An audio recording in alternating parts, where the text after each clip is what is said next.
चलिए आप सभी का वेलकम है। और आज जो है नेक्स्ट चैप्टर या नेक्स्ट यूनिट ले रहे हैं अपन, यूनिट 2 जो है गवर्नेंस इन इंडिया।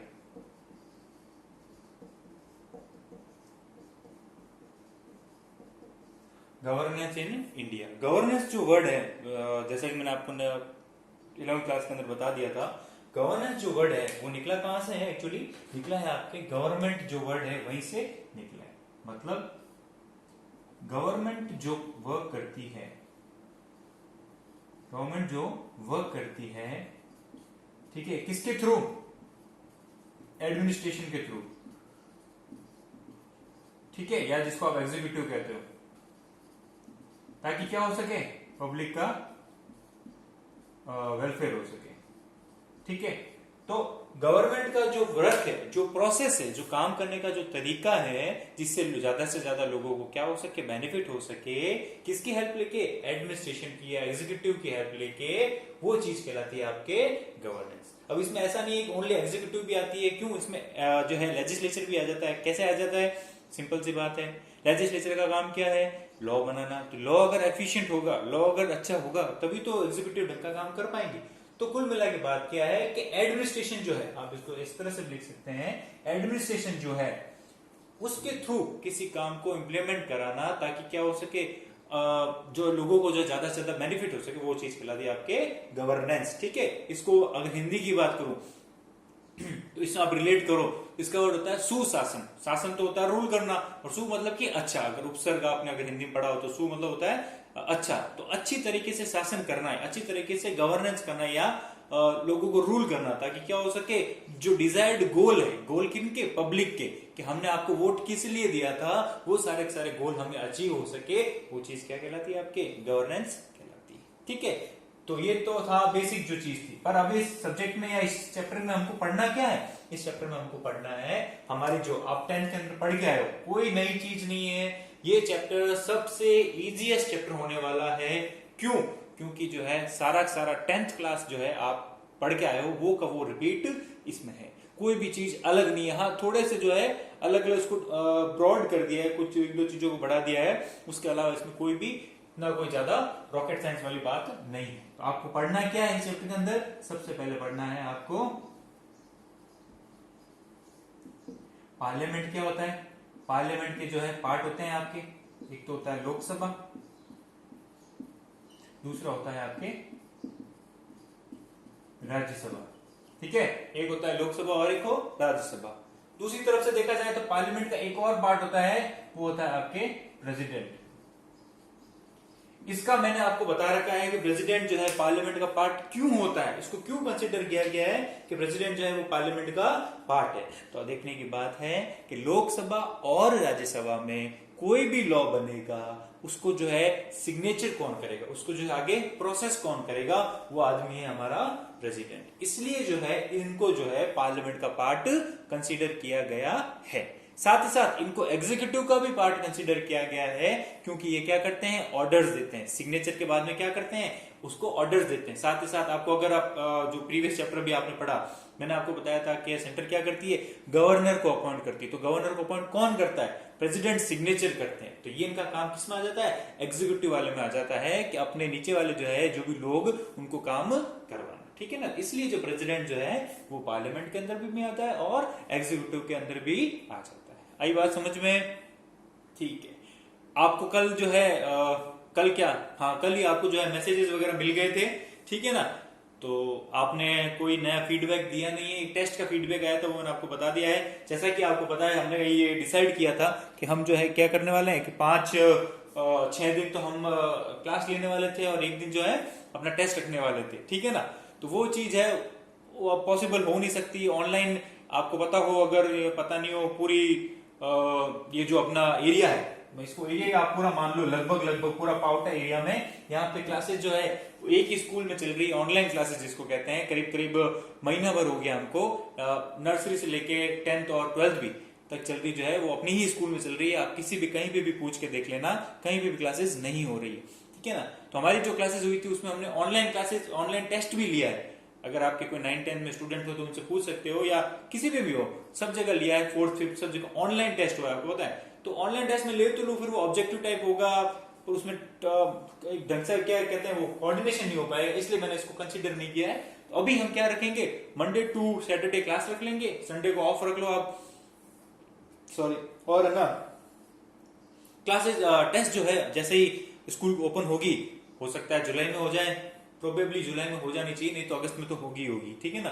तो ये सारी चीजें, तो उसमें तो अपन टेस्ट वगैरह ले लेंगे। एक और मेरा थोड़ा सा पर्सनल रिक्वेस्ट रहेगी कि मैं खुद पर्सनली जो है क्या कहते हैं लोड लेके या इनिशिएटिव लेके अपनी तरफ से टाइम निकाल के आपको जो है क्लासेस ले रहा हूं। तो इसमें कोई नई बात नहीं है, नो आप मैं कोई एहसान नहीं कर रहा हूं, आप भी कोई जो मुझ पे कोई एहसान नहीं कर रहे हैं।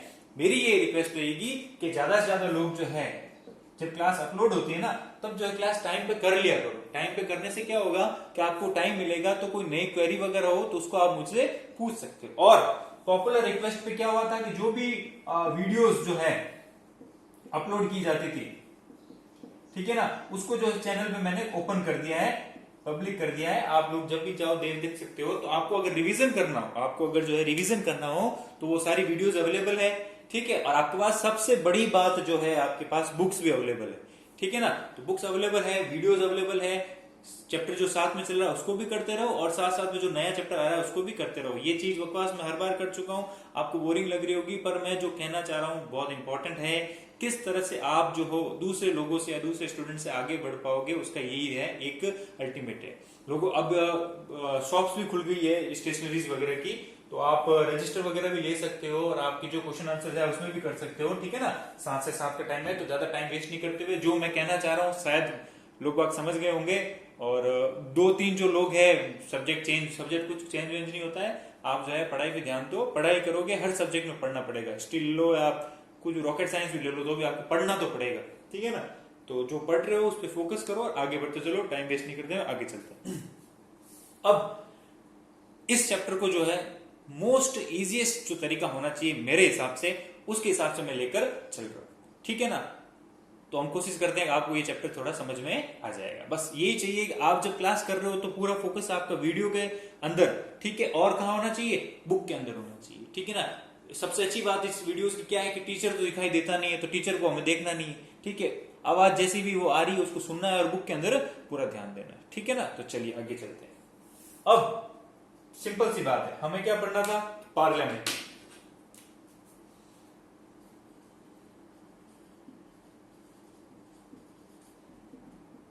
ये पार्लियामेंट होता क्या है, ठीक है। और क्या हर कंट्री में पार्लियामेंट ही होता है क्या, लगभग अगर कोई भी डेमोक्रेटिक कंट्री है, अगर कोई भी डेमोक्रेटिक कंट्री है, ठीक है, वहां पे अगर डेमोक्रेटिक मतलब वहां पे चुनाव हुए हैं और लोग ने अपना रिप्रेजेंटेटिव खुद ने चुना है, कोई भी डेमोक्रेटिक कंट्री है, तो वहां पे क्या होगा, एक हाउस होगा, जिसको हिंदी में सदन भी बोलते हैं, हाउस होगा। उस हाउस के अंदर क्या होगा कि जो भी चुने हुए, जो भी इलेक्टेड लोग हैं, जो भी रिप्रेजेंटेटिव्स है, वो वहां जाएंगे और करेंगे क्या, उस कंट्री के वेलफेयर के लिए क्या पॉलिसीज बनानी है, क्या लॉज बनाने हैं, किस तरह से उनको इंप्लीमेंट करना है, सब पे डिस्कशन करेंगे। तो वो जो हाउस होता है उसके अलग अलग नेम से, उसके अलग अलग नेम से, लैंग्वेज के हिसाब से जो है अलग अलग नेम से, ठीक है। ब्रिटेन में जो है उसका नाम पार्लियामेंट है, अमेरिका में जाओ तो उसका नाम कांग्रेस है, उसका नाम क्या है, कांग्रेस। कांग्रेस वो पार्टी नहीं, इसका नाम ही कांग्रेस है। कांग्रेस का मीनिंग होता है ग्रुप ऑफ इंटेलेक्चुअल पीपल, मतलब कि वो समझदार होशियार लोग जो है उनका जो ग्रुप होता है वो कहलाता है कांग्रेस, ठीक है ना। तो अमेरिका में कांग्रेस है, इराक में जाओ तो मजलिस है, अफगानिस्तान में कोई दूसरा है, ठीक है ना। ये अलग अलग, इसमें अपन को नहीं जाना है, तो सबके अलग नाम होते हैं। इंडिया में नाम जो है उस हाउस का, ठीक है, जिसके अंदर लोकसभा भी है, राज्यसभा भी है, उसका हाउस का नाम हमने क्या रख रखा है, पार्लियामेंट। क्यों रख रखा है, क्योंकि हम जो है इंग्लैंड या ब्रिटेन के जो है पहले उसके अंदर स्लेव्स थे, तो उनका जो नाम था वहां पे ब्रिटेन में, तो वही नाम देखते हुए हमने भी पार्लियामेंट दे दिया, हमको ठीक ही लगा।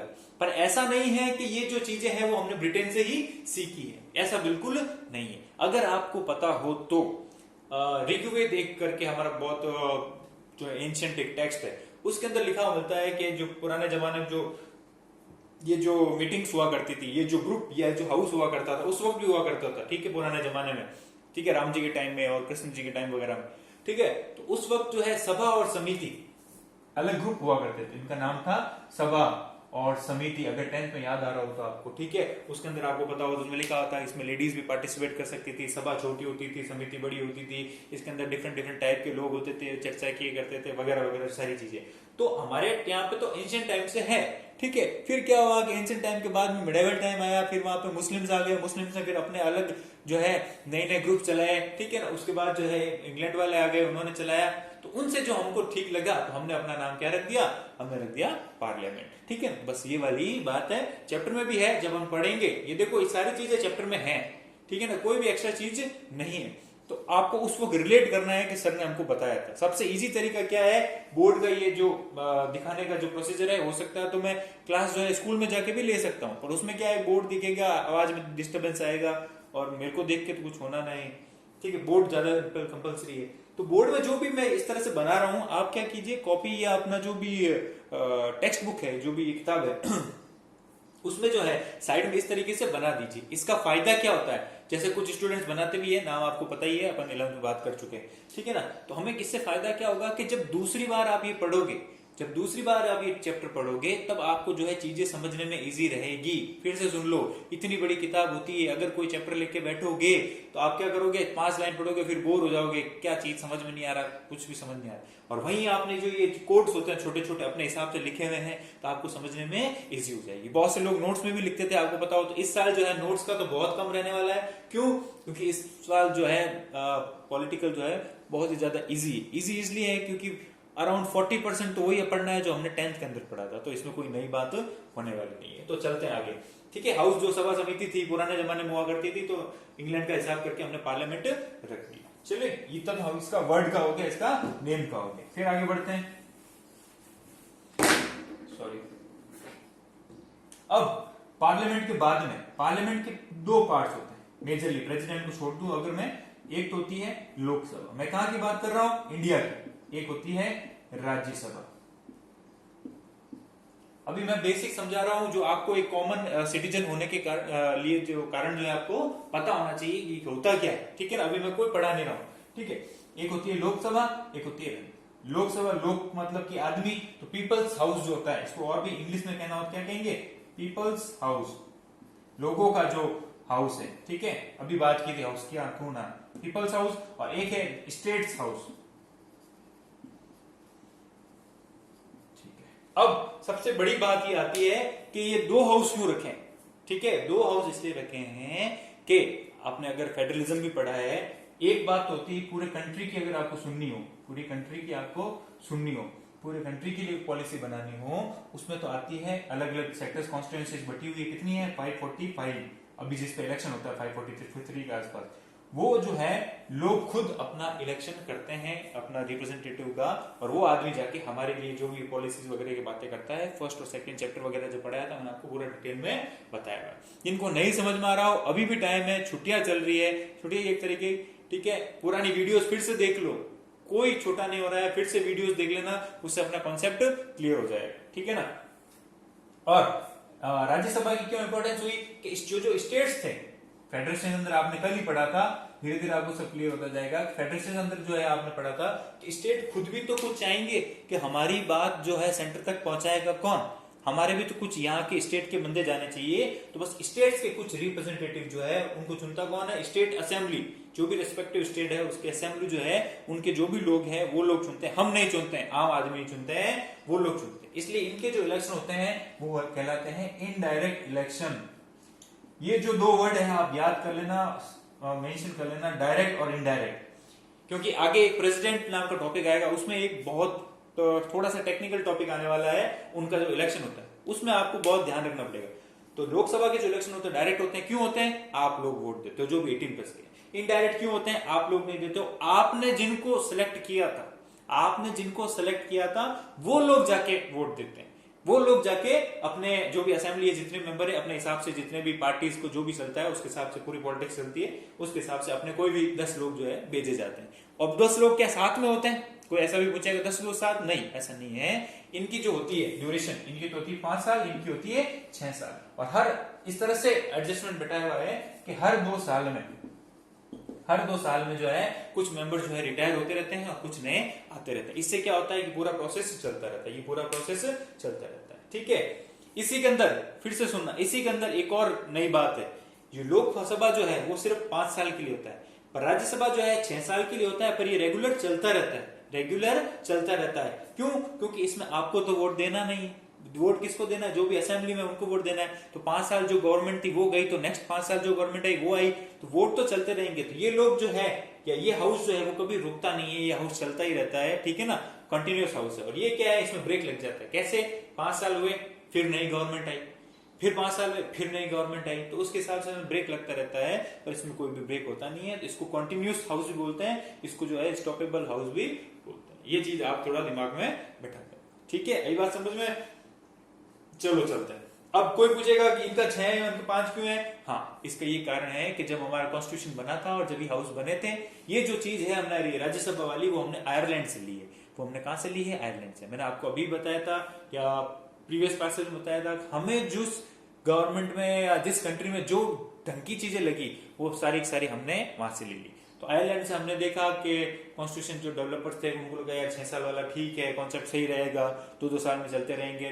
ठीक है, यहाँ पे होता तो भाई 2-2 साल वाला, या वो टेक्निकलिटीज नहीं बैठती। ठीक है, तो इसमें क्या है, 2-2 साल के रोटेशन बैठ गया, ABC, ए गया, बी आया, बी गया, सी आया, तो एक राउंड क्लॉक सिचुएशन हो गई थी। उसको शायद मेरे हिसाब से ये 6 साल उन्होंने इसलिए रखा है। हो सकता था फिर वो या तो रख लेते 3 की टेबल का और देख लो, कोई 12 रख लेते, वही 3-3 साल के लिए वगैरह आ रहा है, 9 साल रख लेते, तो कुछ भी हो सकता था, पर इनको 6 इजी लगा तो 6 रख लिया।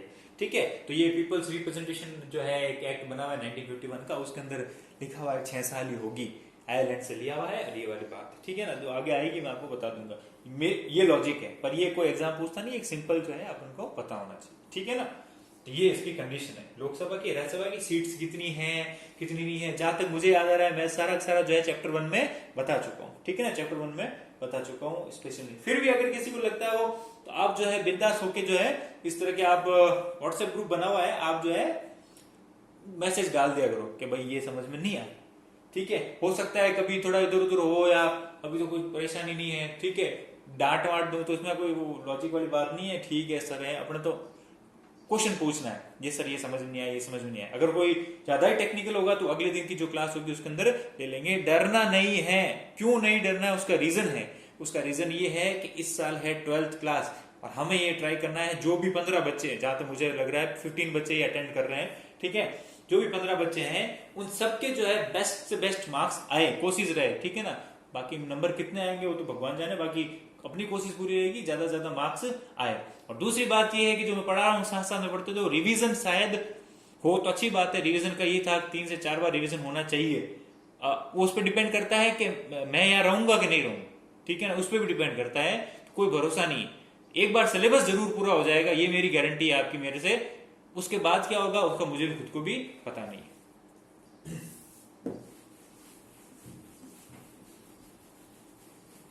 चलिए, और एक और बात मैं पूछना चाहूंगा, जो भी चीजें मैं पूछता हूं ग्रुप में, आप उसका जो है जवाब दे दिया करो कि सर ये है, ये नहीं है, वो है, वो दिए। एक ही बंदा देता है तो फिर लगता है जैसे एक ही इंटरेस्टेड है, बाकी इंटरेस्टेड नहीं है। ये जो कम्युनिकेशन होता है, जो एजुकेशन का है, वो 2 वे कम्युनिकेशन होता है। मेरी तरफ से अगर कुछ इनपुट आ रहे हैं तो आपकी तरफ से कुछ आउटपुट होने चाहिए।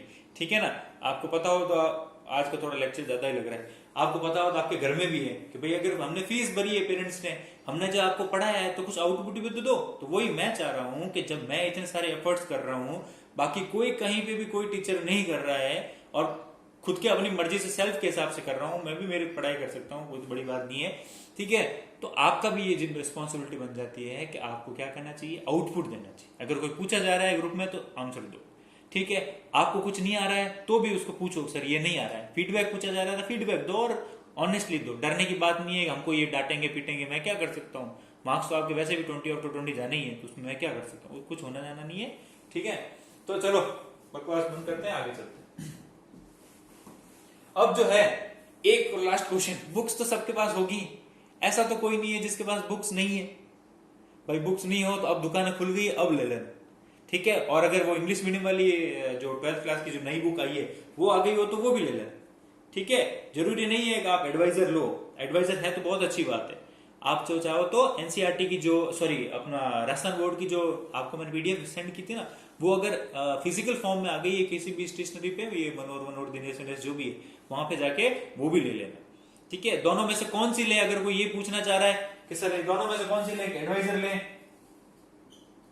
या आरबीसी वाली ले, ठीक है, तो मैं तो ये रिकमेंड करूंगा कि अभी क्योंकि अपन जो है ऑनलाइन पढ़ रहे हैं तो अभी सबके पास एडवाइजर है, तो आप एडवाइजर ले लो, और हो सके आरडीसी ले लो, कोई नहीं है, 100 रुपए की किताब है, और तो कितने की, करोड़ों की है नहीं, ठीक है, 100 रुपए तो हम स्पेंड कर देते इधर उधर, ठीक है ना, तो आप दोनों बुक ले लो, दोनों से मैचिंग हिसाब से चलते रहो। इसमें थोड़ा इजी फॉर्मेट में लिखा हुआ है, इसमें थोड़ा सा टेक्निकल वर्ड्स आ जाते हैं, ठीक है, क्योंकि हिंदी से इंग्लिश में ट्रांसलेट की गई, तो आप थोड़ा उसके हिसाब से दोनों ले लो, तो कोई दिक्कत नहीं है, आपके लिए यूजफुल है, ठीक है ना। तो इसके हिसाब से साथ में चलो, और थोड़ा सा 2 मिनट और लूंगा कि एक आपका टाइम वेस्ट हो रहा होगा, एक जो स्टूडेंट्स नहीं आए, कुछ स्टूडेंट्स नहीं आए, उनको बोलो कि इधर उधर भटकने की जरूरत नहीं है, और जो है आप क्लास के अंदर आ जाइए, क्योंकि वो बच्चे जो है बच्चे की बात ज्यादा सुनते हैं, टीचर तो उनको सबको दुश्मन लगता है कि भाई ये क्या बकवास किए जा रहा है, पढ़ना पड़ रहा है, ठीक है ना। अभी आपको ये बर्डन लग रहा होगा कि 3 महीने बाद आप देखोगे दूसरे बच्चे जो दूसरे स्कूल के हैं वो बैठे होंगे फर्स्ट चैप्टर के अंदर, और आप जो है लगभग कोर्स पूरा कर चुके होंगे, तब आपको लगेगा हाँ हमारा रिविजन हो रहा है, चलो टाइम वेस्ट नहीं करते, बुक निकालो। चलिए, पेज नंबर जो है आपका 164 जो है उस पेज नंबर पे चलिए आप, ठीक है। सबसे पहले ही लिखा हुआ है आपके पार्लियामेंट, तो हम अभी पढ़ रहे हैं कि पार्लियामेंट होता क्या है, उसके अंदर किस तरह से सिलेक्शन होता है, क्वालिफिकेशन क्या होनी चाहिए, ठीक है, ओथ कैसे होती है, वगैरह वगैरह जो भी है उसको देखने वाला है, ठीक है। मैं लाइन टू लाइन पढ़ रहा हूं, आप देख सकते हो, ठीक है। ऐसा भी हो सकता था कि जो मैंने पढ़ाया है वो मैंने पूरा चैप्टर पढ़ा चुका हूं, आधा चैप्टर जो भी पार्लियामेंट पढ़ाने वाले हैं वो पढ़ा चुका हूं, तो अपन स्किप भी कर सकते हैं, पर वर्ड टू वर्ड हमें पता होना चाहिए, इसलिए जो है आगे बढ़ते हैं, ठीक है। सबसे पहले parliament, in any democratic regime, regime मतलब कि कोई भी जो बड़ा सा रूल है, या बहुत सी जो एक तरह का जो एक कॉलोनी है, एक ग्रुप जो है, ठीक है, एक रूल जो है, डेमोक्रेटिक कोई भी रूल जो है, डेमोक्रेटिक कोई भी कंट्री जो है, कोई भी स्टेट जो है, द गवर्नमेंट हैज 3 पार्ट, अगर कहीं पे डेमोक्रेटिक कंट्री है या डेमोक्रेटिक गवर्नमेंट है तो वहां पे क्या है, गवर्नमेंट के 3 पार्ट होते हैं, ये तो आपको पता ही है कि गवर्नमेंट के 3 पार्ट होते हैं, 11th में पढ़ा था। फर्स्ट होता है the executive, legislature and judiciary, 3 part कौन से होते हैं, एग्जीक्यूटिव होता है, लेजिस्लेचर होता है और जुडिशरी होता है। The executive is called by different names in different countries, इस एग्जीक्यूटिव जो है इसको अलग अलग कंट्रीज में अलग अलग नाम दिया जाता है। For example it is known as parliament in Britain, Britain में इसको क्या कहते हैं, पार्लियामेंट कहते हैं। Congress in the United States of America, मैंने अभी बताया, अमेरिका में इसको क्या कहते हैं, पार्लियामेंट को, ठीक है। ये एग्जीक्यूटिव किसको मान रहा है, पार्लियामेंट को मान रहा है, ठीक है ना, उसको क्या कहते हैं, Congress. National diet in Japan, Japan में जो पार्लियामेंट है या जो एग्जीक्यूटिव है उसका नाम क्या है, national diet. Bundeskanzler in Germany, तो जर्मनी में बुंडेस कैंसलर नाम है इसका। शुरा इन अफगानिस्तान, अफगानिस्तान की जो पार्लियामेंट है उसमें क्या कहते हैं, शुरा। एंड मजलिस इन इराक, इराक की जो पार्लियामेंट है उसमें कहते हैं मजलिस। तो अलग अलग नाम है, अलग अलग कंट्रीज के हिसाब से उनका अलग मीनिंग होगा, जैसे अपना सभा समिति टाइप है तो उस हिसाब से। The Indian executive is known as the parliament, India में जो है उसको हम मानते हैं पार्लियामेंट में। Which has been provided in article 79 of the constitution, ये जो अब इस साल आपको क्या करने हैं, बहुत से या काफी जो है आर्टिकल्स याद करने पड़ेंगे, और ये आपको टेस्ट में लिखने पड़ेंगे, कहाँ कौन सा कैसे लिखना है, हाईलाइट कैसे करना है, ये जब स्कूल खुलेगी मैं आपको खुद पर्सनली बताने वाला हूं, तो चिंता वाली बात नहीं है। अभी आपको जो है ये याद रखना है कि पार्लियामेंट जो है, पार्लियामेंट वर्ड जो है, पार्लियामेंट क्या होगा, वो सारी चीजें लिख रखी है आर्टिकल नंबर 79 में। According to which there will be a parliament for the Indian union that will be formed with the president and the 2 houses, namely the house of people lower house and the council of state the upper house, ठीक है। Article number 79 जो है उसके अंदर अगर constitution आपके पास हो, अगर लेना चाहते हो 100 रुपए में आता है, आप उसको लेके आ जाना। उसके अंदर एज इट इज लिखा हुआ है कि in Indian parliament there will be 3 things, that is president, Lok Sabha and Rajya Sabha, ठीक है, ऐसा कैसा उसमें लिखा हुआ है। तो आर्टिकल नंबर 79 में क्या लिखा हुआ है कि इंडियन पार्लियामेंट में क्या क्या चीजें आती है, ठीक है। Thus, the president is not only the constitutional head of the Indian Union's executive, but he is also an integral part of the parliament. ये मैंने अभी आपको बता चुका हूँ कि प्रेसिडेंट जो है वो इंडिया का तो हेड होता ही होता है, और पार्लियामेंट का भी हेड होता है, या पार्लियामेंट के अंदर भी वो आता है। क्यों आता है इसका मैं आपको 2 बार रीजन बता चुका हूँ। This arrangement is in line with the provision of parliamentary system, और ये जो अरेंजमेंट किया गया है कि तीनों को एक साथ लाया है, लोकसभा, राज्यसभा, प्रेसिडेंट को, वो इसलिए लाया है कि पार्लियामेंट्री सिस्टम में अगर कोई आइडियल पार्लियामेंट्री सिस्टम हो पॉलिटिकल के हिसाब से, ठीक है, उसके अंदर ऐसा माना गया है कि भाई अगर ये 3 चीजें कहीं पे भी आती है तो वो सिस्टम क्या कहलाता है, पार्लियामेंट्री सिस्टम कहलाता है। ठीक है, चलो। Many people have the opinion that establishment of representative organization in India is a gift of the British rule। ठीक है, बहुत लोगों का मानना है कि जो पार्लियामेंट्री सिस्टम जो है वो कैसे बना है, ब्रिटेन ने हमको सिखाया। ठीक है, ब्रिटेन ने हमको गाइड किया कि ऐसे ऐसे काम करो, ऐसे ऐसे चीजें होती है, पर ऐसा नहीं है, जो कि मैंने आपको स्टार्टिंग में बताया था कि हमारे यहाँ तो एंशिएंट टाइम से चला आ रहा है। Although it is not true, representative bodies and democratic self-governed association, representative जो bodies है या जो डेमोक्रेटिक खुद से चुनी हुई चुनाव करके जो ग्रुप्स बनाते हैं या जो पंचायत पुराने जमाने में बनाते थे, वो present in India since ancient time, पुराने जमाने से हमारे यहाँ पे प्रेजेंट है। इसमें कोई इतना वो बड़ी बात नहीं है, अंग्रेजों ने हमें सिखाया है। ऑन द कॉन्ट्रेरी हमने अंग्रेजों को सिखाया, वेस्टर्न वर्ल्ड को सिखाया है कि किस तरह से काम होना चाहिए, और इसका मैंने एग्जांपल भी दिया किस तरह से हमारी बुक्स वगैरह वो जो है यहाँ से लेके चले गए थे, उनका उन्होंने वहाँ ट्रांसलेशन वगैरह कर दिया, etcetera etcetera. In Rig Veda, we get reference of two bodies named as Sabha and Samiti, from which the beginning of a modern parliament can be traced। ठीक है, ऋग्वेद में जो है सभा और समिति नाम के 2 ग्रुप्स बताए गए हैं, जहाँ पे जो है पॉलिटिकल इंस्टीट्यूशन या पॉलिटिकल किस तरह से चली जाती थी, पॉलिटिक्स कैसे चलाया जाता था, राजा उसके साथ मिनिस्टर होते थे, लेडीज कहाँ पार्टिसिपेट करती थी, ये भी सब उसमें दे रखा है, तो कोई नई बात नहीं है हमारे लिए। Samiti can be considered as the modern parliament, while Sabha was the organization of specific people whose structure was like that of modern council of state। समिति जो है उसको माना गया है कि ये पार्लियामेंट का फॉर्म था। पार्लियामेंट में क्या होता है, हर पार्टी के या सारे जो मेंबर होते हैं चुने हुए सारे वहां जाके बैठते हैं। ठीक है, वहीं एक काउंसिल ऑफ मिनिस्टर भी होता है। अगर आपको पता हो तो अगर गवर्नमेंट बनती है तो पीएम को सपोर्ट करने के लिए 15 से 20 बहुत इंपॉर्टेंट मिनिस्टर होते हैं जिनको काउंसिल बोला जाता है। ठीक है, वो क्या करते हैं, पीएम को डायरेक्ट राय देते हैं, जो भी सारी चीजें होती है आपस में, दरबार में जैसे होता है ना कि भाई 20 लोग हैं वो आपस में डिस्कस करेंगे। पार्लियामेंट में क्या होता है, सभी लोग बैठे होते हैं, सबकी राय ली जाती है, और जब आपस में वो बातचीत करनी होती है तब वो 15-20 जनों का ग्रुप ही करते हैं। तो वो सभा और समिति इस हिसाब से हुआ करते थे पुराने जमाने में। It appears that some important elements of modern parliamentary democracy, such as free discussion and decision by majority, were also present at that time। ठीक है, डेमोक्रेसी में क्या होता है, डिस्कशन होता है। फ्री डिस्कशन मतलब कि लोग आपस में चर्चा कर सकते हैं कि किस तरह से हमें गवर्न करना है। ठीक है, और डिसीजन बाय मेजोरिटी, पार्लियामेंट में जो भी डिसीजन होता है वो मेजोरिटी से होता है, चाहे वो सिंपल मेजोरिटी हो, चाहे वो 2/3 मेजोरिटी, पर मेजोरिटी से तो होता है ना, तो मेजोरिटी से डिसीजन होता था। और ये कोई नई चीज नहीं है, पुराने जमाने से सीखते हुए आए हैं। Sufficient historical evidences are obtained in Brahmana text। ब्राह्मण टेक्स्ट वो टेक्स्ट होते हैं जहाँ पे ब्राह्मण्स क्या करते थे, ऋग्वेद वगैरह जो है, उपनिषद वगैरह है, उनके सिंपल फॉर्म में उनको ट्रांसलेट करके लिखा जाते थे। ठीक है, बस आपको इतना ही ध्यान रखना है, ये पुराने टर्म्स थे जो ब्राह्मण्स वगैरह है लिखा करते थे, ताकि आम लोगों को भी समझ में आ जाए। अष्टाध्यायी और पाणिनि, पाणिनि एक लेखक थे, उन्होंने किताब लिखी थी अष्टाध्यायी। अर्थशास्त्र ऑफ कौटिल्य, कौटिल्य की बुक थी इकोनॉमिक्स या हिंदी में उसको कहते हैं अर्थशास्त्र, उन्होंने किताब लिखी थी, उसके अंदर बताया 11th में अपन ने पढ़ा था कि स्टेट के 7 पार्ट्स होते हैं। ठीक है, सेना कैसे होती है, रथ क्या होते हैं, वो आपको पता ही है। Rock inscription of Ashoka and historical works of that time that there were various democratic states during that period that followed the democratic principle and laws of present time। उस वक्त जो है इंडिया में छोटे छोटे स्टेट थे, चाहे फिर वो तक्षशिला हो, चाहे फिर वो आपके जो है कौसाम्बी हो, फिर वो अंग प्रदेश हो, ठीक है, जनक प्रदेश हो, ठीक है, वज्जी हो, कौशल हो, श्रावस्ती हो, ये छोटे छोटे उस वक्त जो है, जिस तरह से अपने अभी स्टेट है ना, उस वक्त वहां पे कंट्रीज हुआ करती थी। ठीक है ना, और वो सब जो है डेमोक्रेटिक फॉर्म में चलती थी, लोगों के हिसाब से चलती थी। हाँ, beside this the monarchial government, monarchial government वो गवर्नमेंट होती है जिस गवर्नमेंट को जो है एक राजा चलाता है और उस राजा के बाद में उसका बेटा ही वहां का रूलर बनेगा, वो होती है monarchial government.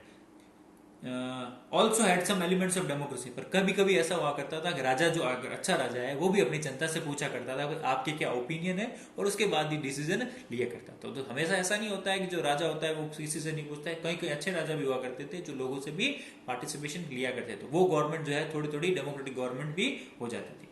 And it's tradition, हाँ सही है, it is natural that old tradition changed according to the new situation and environment, and then they have been followed and are still in vogue। मतलब कि प्रचलन में या फैशन में, ठीक है, तो ये कहा गया है कि ऐसा नहीं है कि हमें अंग्रेजों से सीखा है, ऐसा हो सकता है कि पुरानी जो चीजें चलती थी उसी को देखते हुए हमारे कॉन्स्टिट्यूशन डेवलपर्स जो थे उन्होंने इस फॉर्मेट की गवर्नमेंट चुनी जहाँ पे डेमोक्रेसी हो, जहाँ पे लोग आपस में बात कर सके, और पार्लियामेंट का ये नाम पार्लियामेंट दिया। तो ये सब सोच समझ के है, हमने अंग्रेजों का या किसी वेस्टर्न कंट्रीज को फॉलो नहीं किया। ये कहने की बात है पार्लियामेंट का कहां से क्यों है, ठीक है ना। अब नेक्स्ट आता है बैकग्राउंड, जो अभी नेक्स्ट आपके सेकंड पार्ट के अंदर है, ठीक है ना।